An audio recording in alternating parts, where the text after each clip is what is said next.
आपने प्रोटीन शब्द तो सुना ही होगा, है ना? जिम में, डाइट चार्ट्स में, मतलब हर जगह। पर क्या कभी ये सोचा है कि ये असल में है क्या और हमारे लिए इतना जरूरी क्यों है? चलिए, आज जीवन के इसी बिल्डिंग ब्लॉक के राज से पर्दा उठाते हैं। प्रोटीन की कहानी तो इसके नाम में ही छिपी है। ये शब्द आया है ग्रीक शब्द प्रोटियोस से, जिसका मतलब होता है सबसे पहला या प्राथमिक। और सच कहूं तो ये नाम बिल्कुल सटीक है, क्योंकि प्रोटीन सिर्फ एक न्यूट्रिएंट नहीं है, बल्कि हमारे वजूद की बुनियाद है। तो असल में प्रोटीन है क्या? देखिए, आसान भाषा में कहें तो ये अमीनो एसिड नाम की छोटी छोटी ईंटों से बनी एक बहुत बड़ी इमारत है। इन अमीनो एसिड्स को आप जीवन के बिल्डिंग ब्लॉक समझ सकते हैं।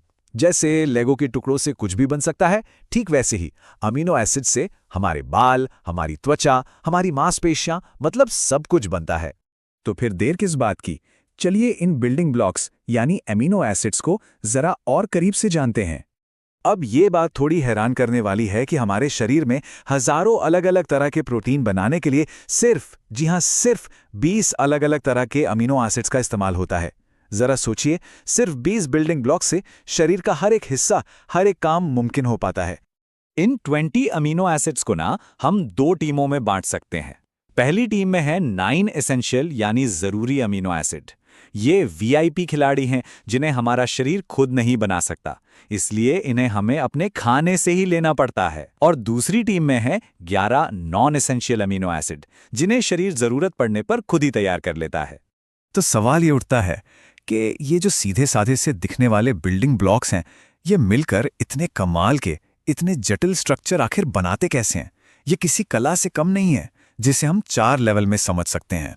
इसे ऐसे समझिए जैसे आपके पास एक धागा हो। पहले लेवल पर यह अमीनो एसिड्स का एक सीधा धागा है, जैसे मोतियों की माला। दूसरे लेवल पर यह धागा कहीं कहीं स्प्रिंग की तरह या फिर रिबन की तरह मुड़ जाता है। तीसरे लेवल पर यह पूरा मुड़ा हुआ धागा आपस में उलझकर एक अनोखी 3D मूर्ति की शक्ल ले लेता है। और चौथे लेवल पर ऐसी ही कई मूर्तियां मिलकर एक बड़ी जटिल मशीन बना लेती हैं। और यहीं पर आता है सबसे सबसे जरूरी नियम, प्रोटीन का आकार ही उसका काम तय करता है।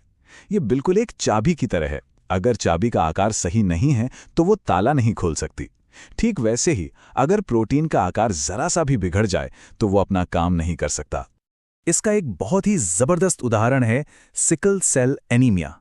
इस बीमारी में हीमोग्लोबिन प्रोटीन की चेन में सिर्फ एक, जी हां, सिर्फ एक अमीनो एसिड गलत होता है। बस एक, लेकिन इस छोटे से बदलाव से हीमोग्लोबिन का आकार बदल जाता है, जिससे वो ऑक्सीजन ठीक से नहीं ले जा पाता और शरीर में गंभीर समस्याएं होने लगती हैं। इससे पता चलता है कि सही सीक्वेंस और आकार कितना ज्यादा जरूरी है। तो अब जब हम इन शानदार स्ट्रक्चर्स के बारे में जान गए हैं, तो चलिए देखते हैं कि शरीर के अंदर ये कौन-कौन सी हैरतअंगेज भूमिकाएं निभाते हैं। सबसे पहले प्रोटीन हमारे शरीर का ढांचा बनाते हैं। कोलेजन हमारी हड्डियों और त्वचा को मजबूती देता है, जबकि केराटिन हमारे बालों और नाखूनों की बनावट के लिए जिम्मेदार है। ये एक तरह से शरीर के लिए मचान का काम करते हैं। एंजाइम्स भी प्रोटीन ही होते हैं। ये शरीर के वो सुपर एफिशिएंट मैनेजर हैं जो हर केमिकल रिएक्शन को लाखों गुना तेज कर देते हैं, चाहे वो खाना पचाना हो या फिर एनर्जी बनाना। इनके बिना शरीर के काम कछुए की चाल से भी धीमे हो जाएंगे। कुछ प्रोटीन तो हार्मोन के रूप में काम करते हैं। ये केमिकल मैसेंजर हैं, जैसे कि इंसुलिन, जो खून के जरिए शरीर के एक हिस्से से दूसरे हिस्से तक संदेश पहुंचाते हैं और पूरे सिस्टम में तालमेल बिठाते हैं। प्रोटीन ट्रांसपोर्ट का काम भी करते हैं।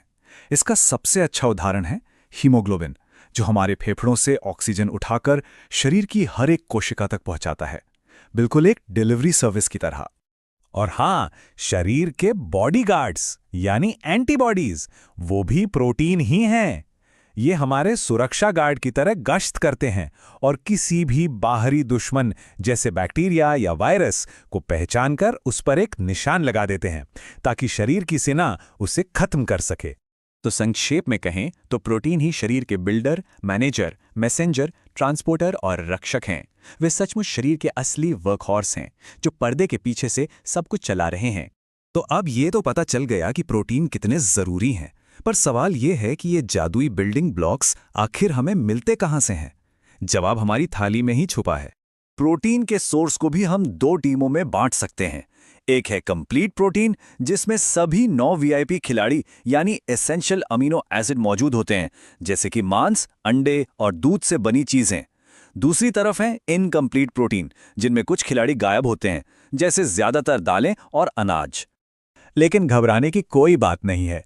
अलग अलग पौधों वाले सोर्स को मिलाकर भी पूरी टीम बनाई जा सकती है, जैसे हमारा दाल चावल या राजमा चावल।